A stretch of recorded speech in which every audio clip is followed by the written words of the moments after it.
Across the wires and through the air, those who seek will find me there. Story, wonder, voice, and art, find the ears and find the heart.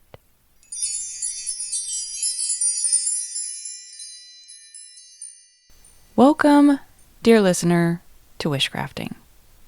Today, I want to take you somewhere quiet. Not a forest this time, but an old place. The kind of place where time seems to move a little more slowly. Maybe it's a creaking wooden porch somewhere in the south. Maybe it's a forgotten gate behind a stone house. Maybe it's the courtyard of an old university building where ivy and memory climb the walls together. And above you, hanging like lavender waterfalls in the spring sunlight, is Wisteria.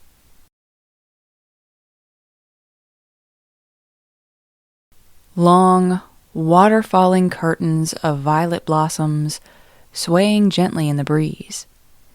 Bees humming lazily between the flowers, and their faint and intoxicating sweetness drifting through the warm air. You see, my dear listener, Wisteria blooms quietly. Suddenly it arrives and it's everywhere, like a silent celebration that you can feel in your body if you decide to tune in. Wisteria's arrival is an explosion of color and fragrance that transforms whatever it's climbing into something enchanting. But what I love most about Wisteria is that it rarely belongs to brand new places. Wisteria belongs to old places.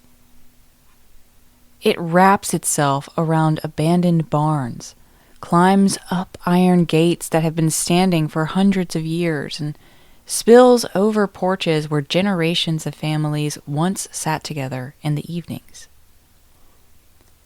And because of that, Wisteria has become a plant deeply tied to memory, devotion, and the long passage of time. Today, we're going to explore the magic of Wisteria, its botanical nature, its myths from around the world, and its strange duality of beauty and danger, and all the quiet lessons that comes with that it offers witches who are willing to sit with that and listen to that duality. So, without further ado, let's jump right in to Wisteria and the vines of devotion.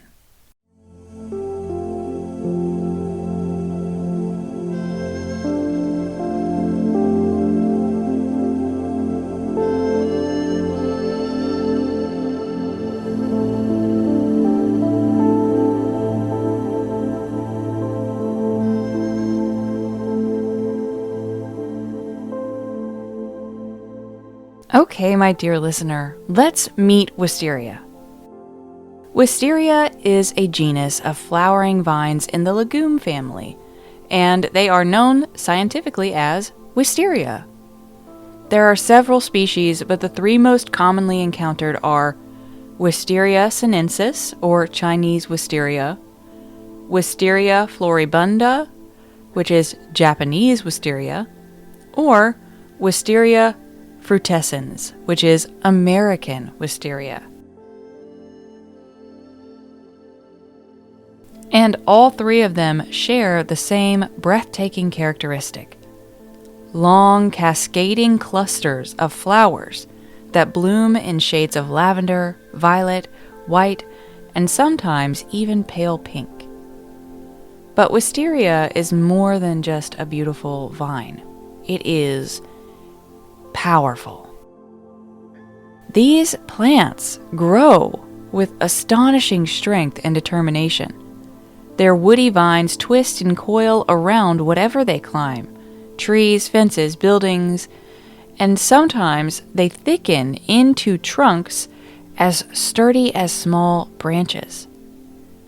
Once a wisteria finds a place that it fits and that it can thrive, it stops being invasive and actually becomes a woody, deciduous plant. Technically, it becomes a woody, deciduous climbing vine that enters dormancy in winter, sheds its leaves, and then regrows from its established root system. And it develops an extensive, hardy root system that is permanent and is low maintenance and actually does not take much from the plants around it once it is established. A mature wisteria can live for over 100 years, and in some parts of the world there are specimens that are far older than that. If you've ever tried to remove one, you already know this. Wisteria does not let go easily. I know this from personal experience. I accidentally, but not accidentally, cut down my grandmother's hardy, established wisteria vine a very long time ago before I had gone to school for plants, and I just didn't know. I didn't know that they weren't invasive once they established themselves, and I just thought it was an invasive plant, and I had anger to take out on something, and unfortunately it was that wisteria. And it was tough. It made me work for it, for sure. It was incredibly dense, incredibly tough to saw through, and I could have stopped to think or ask questions, and I didn't. But that's the lesson of wisteria, which we'll get into later, but this is a great shame that I still hold, and I have apologized to my Nana for this periodically every once in a while because she was understandably very upset. This was at least a 30-year-old vine. I didn't know that at the time. And I was very young and ignorant. But we all start somewhere and we all end somewhere. And I have made my peace with the wisteria spirit, but I hold that lesson very close to home. And I like to remember that wisteria teaches us that it's okay to pause, it's okay to take that space, and it's okay not to know, and to ask questions. And to figure out where you want to be, what answer you want to settle into, what you want to say yes to. Because wisteria, when it settles, when it decides that a place is home, it stays, it settles in for the long haul. And because of this, gardeners often describe wisteria as both beautiful and unruly. You see, cultivating wisteria, like my Nana did, it demands patience. Sometimes it can take 10 or even 15 years before a newly planted vine produces its first blossoms. But once it does, the display is unforgettable. And if you've ever seen wisteria growing on the side of a highway or really anywhere and seen it in bloom, you understand this. It's even more unforgettable if you get to walk beneath its cascading blooms and smell the heady, light, and intoxicating scent of wisteria flowers. It's definitely a reward that you can feel through your body down to the core of your soul in only that very special way that connecting and engaging with nature can do, specifically with flowers. Flowers are hardwired to trigger certain sensations of joy, bliss, and pleasure within our bodies. So for wisteria, working for 10 to 15 years and having that patience, earning that slow reward after years of waiting, is what gives wisteria its symbolic meaning across the globe. You see, wisteria teaches a kind of magic that modern culture in my opinion, sometimes struggles with in the year of our goddess 2026. And that is the magic of devotion, of time, of commitment to something that might not bloom right away. We live in a world that expects quick results, instant success, immediate manifestation, and rapid transformation. But most of the time, that's not really how life happens. And Wisteria reminds us that some of the most beautiful things in life require patience. A vine that may take a decade or more to bloom will eventually create a cascade of flowers that stops people in their tracks. In magical terms, Wisteria carries the energy of long-term enchantments. The kind of magic that builds up slowly, deep in the roots, until one day it suddenly blossoms into something undeniable. But Wisteria is not just a patient plant. It's also a plant of stories. And we love stories on this podcast. Some of the most beautiful stories about Wisteria come from East Asia, where the vine has been loved, cultivated, and written about for centuries.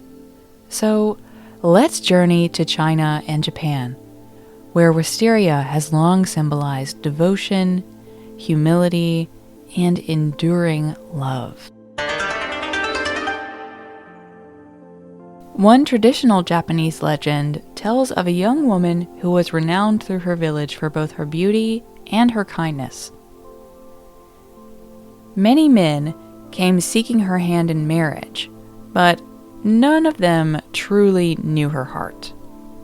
Rather than choose hastily, she prayed for guidance, and in time, she fell deeply in love with a humble woodcutter, a man without wealth or status, but who had an abundance of sincerity and devotion.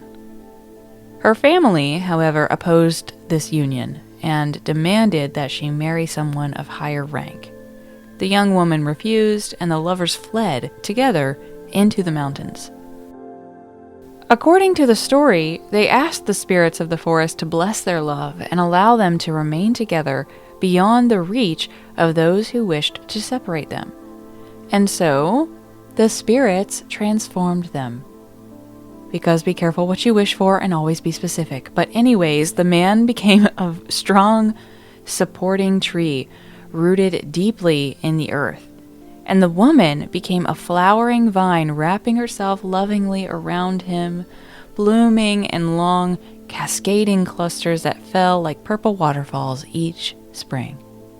This way, they could remain together forever, and their love would continue to bloom. And so, Wisteria became a symbol of devotion that endures through time and hardship. Because remember, Wisteria takes 10 to 15 years to bloom, and it's a slow grower. So the time that it took for the lover to snake her way around her partner's trunk and reach up to his canopy, and for them to finally be together again in bloom at the same time? Ugh, drool. That is a romance story if I ever heard one. In Japanese culture, Wisteria is known as Fuji, and it carries many additional layers of symbolism as well. The elegant drooping blossoms were admired by all. Regular people, samurai, and aristocrats. Some of the most powerful clans in Japanese history even used the wisteria flower as part of their family crest. But interestingly, the plant also came to symbolize humility and grace. Because unlike flowers that reach proudly towards the sky, wisteria blossoms bow downward, hanging towards the ground, towards the earth in soft cascades. To the poets and artists of Japan, This suggested the beauty of someone who carries their strength quietly and who bends rather than breaks. And that symbolism echoes perfectly with the plant's slow patience. Perhaps you can see how it's understandable that when wisteria arrived in Europe during the 1700s, it quickly enchanted gardeners and romantics alike. By the Victorian era, flowers had developed an entire symbolic language, known now as florography, and still very beloved, where each bloom carried a message that could be sent in secret bouquets. And in that language, wisteria meant devotion, enduring affection, and long-lasting bonds. A gift of wisteria showed a love that had grown deep roots, and one that would continue climbing through the years. Because the vine wraps itself so completely around whatever it climbs, it also gained associations with loyalty and attachment. Some Victorian writers even described wisteria as representing the intertwining of two lives over time. Now, down here in the American South, wisteria carries its own kind of mythology. Many of the oldest homes across the region are draped in massive wisteria vines planted generations ago. They climb columns, spill across fences, and wrap themselves around iron gates and wooden porches. In the springtime, entire houses can disappear beneath curtains of violet blossoms, and there's something very hauntingly beautiful about it. There's something hauntingly beautiful about the fact that wisteria often outlives the people who plant it. Families move away, houses fall into disrepair, and barns collapse, but the vine remains. And each spring, even on top of and intertwined with remains of homes, decrepit buildings, fallen over telephone poles, each spring it blooms again, and it's almost like it's remembering. Because of this, many Southern folk believe that wisteria holds the memory of places. I mean, think about it. It watches decades unfold. It has seen laughter, grief, weddings, storms, and quiet evenings on the porch pass by again and again and again. And perhaps that's why standing beneath a blooming wisteria often feels strangely emotional and timeless, like you're stepping into a moment that has existed for far longer than we have, and that will remain there and continue when you go. Consider now the Court of Two Sisters, one of my favorite restaurants on the face of the planet, and a world-renowned kitchen that lives in the heart of New Orleans. And in their courtyard, they have a very enchanting wisteria vine that hangs over the courtyard of the restaurant, and it blooms in the spring, and it's over 100 years old. It's been tended by hands that have come from New Orleans and that haven't. It's seen and heard everything under the sun you could possibly imagine by people having the best times of their lives and the worst times of their lives in that courtyard, enjoying the thing that connects New Orleans to everywhere, food. And it holds that in its roots. And it sends a blanket of that over everyone in the courtyard as it blooms each spring. Wisteria connects us to far-off places even if we've never been there.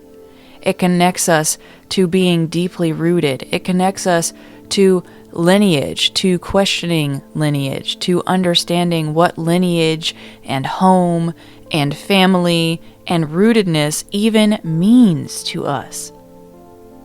And all that is incredibly beautiful. But, as I mentioned, like many magical plants, Wisteria carries a duality. It is breathtakingly beautiful both in looks and in energy, but it's also toxic. The seeds and pods of the plant contain compounds that can cause nausea and illness if ingested. And for this reason, herbalists historically treated Wisteria with caution and a ton of respect. In folk magic, this dual nature gives the plant an interesting reputation. Plants that are both alluring and dangerous often become associated with protection magic, with the idea being quite simple. Anything that can harm you can also guard you. And because of this, some folk traditions believed that Wisteria's vines planted around the homes or gates of the home could act as a kind of spiritual barrier, discouraging harmful intentions from crossing the threshold. But that is just one path to walk with Wisteria. In a magical practice, Wisteria carries several powerful correspondences and properties, and it can be used and worked with in many, many, many different ways if you find that you are called to this plant. Elementally, it's often linked to water and earth. Water for its emotional and dreamlike symbolism and energy, for its headiness, and then earth for its deep roots and patient growth, and I would argue also for its headiness. While it has this very dreamy, fluid scent and energy and vibe, it's also very much so an in your body sensation that you feel that headiness through. So I feel like water and earth are great elemental associations for this plant. The heady, watery, blissful, euphoric, but also strong and powerful nature of this plant could also link it to the planet Venus, recalling as well the ties that it has historically to love, devotion, and beauty. You could also consider working with Wisteria magically on works of long-term love or devotion, for strengthening relationships, any relationships, for exploring ancestral connections, memory, legacy, for encouraging patience and manifestation into your life, and of course, protecting homes and sacred spaces. This is in no way an exhaustive list, but a good place to start. Because wisteria blooms after years of waiting, many witches also associate it with slow magic, enchantments that build steadily over time rather than erupting instantly or working with it for spells and works that need really quick results. If you feel drawn to the spirit of wisteria, if you need slow magic in your life, there are several gentle ways to invite its magic into your practice. One simple method is to spend time with this plant. Spend time beneath a blooming vine during spring and quietly observe the slow way of the blossoms in the breeze. What does it smell like? What does it feel like in your body? Are there bees or pollinators? Can you hear them? What do they sound like? What messages do you think they're carrying elsewhere or to you? How does it feel to have wind carrying the scent of wisteria drift over your neck and your face and caress your body? Let your thoughts settle and your body root into whatever it is that experience brings to you. Wisteria teaches us patience by simply existing, by dropping into presence and into existence. So, if that interests you, you might want to keep an image of the flower on your altar. I mentioned before, for enduring love, long-term goals, or commitments that require perseverance. Or you could also keep an image of it on your phone, or in your journal, or your wallet, to bring you a little bit of that slow, steady, beautiful strength, to invite slow, steady beauty, presence, and space for all of the things we've talked about Wisteria representing today in your life. You could even put a picture of Wisteria in your shoe while you are envisioning whatever quality you want to walk towards in your life, and see how that works for you. That's a fun trick that I love that works for basically anything. Stick a picture of it in your shoe and you'll walk towards it every single day. Now, I do want to say, I want to remind you, because I must, that this plant itself is toxic. All of the green parts, everything but the petals, is toxic. So it is best to avoid internal herbal use unless you are working with experienced herbal guidance. But it is the stance of the podcast to work with Wisteria at your own risk. It is toxic. Please do not ingest it and get yourself hurt or ill in any way. I don't want that for you. But working with the symbolism and its presence can be just as powerful. Before we part today, I'd like to share a simple charm inspired by the spirit of Wisteria with you that you can do today, or when the Wisteria blooms in your area, or when it works best for you. This charm is meant for strengthening long-term intention, whether on a relationship, a creative dream, or a personal path that you are committed to walking. All you're going to need is a small piece of ribbon, ideally in the shade of purple or violet, and you're going to hold it in your hands and think about this path that you're walking that requires patience and devotion. And when you've got that, when you're holding that with certainty and it feels good to hold it, both the ribbon and what you're envisioning, your path you're envisioning, you're going to tie 3 slow knots into the ribbon as if you are on slow-mo. And you're going to say, with each knot, "Rooted deep and reaching high, let time be friend and faith be guide. Like wisteria, may it grow, steady down the path I go." And keep the ribbon somewhere meaningful, on an altar, tied into your journal, or placed somewhere that feels good where you'll see it from time to time. And let it remind you that not all magic happens quickly, and that some magic climbs slowly towards the light.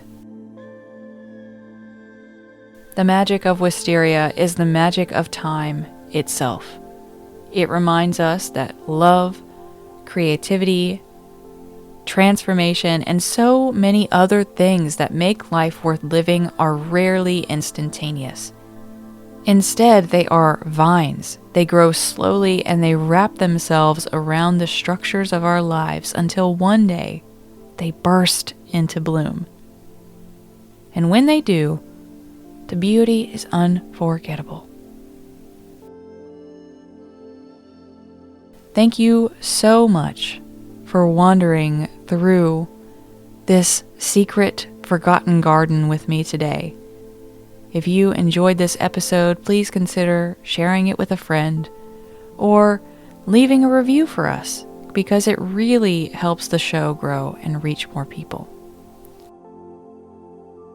And if you're interested in how you can make a fermented wisteria beverage, at your own risk, of course, with the flowers, pop over to the Patreon, where I might also have a couple of more esoteric or out there ideas of working with Wisteria in the format of grimoire pages that you can print out or hold on your phone for the time you need it most. Until next time, my name is Wishamaya.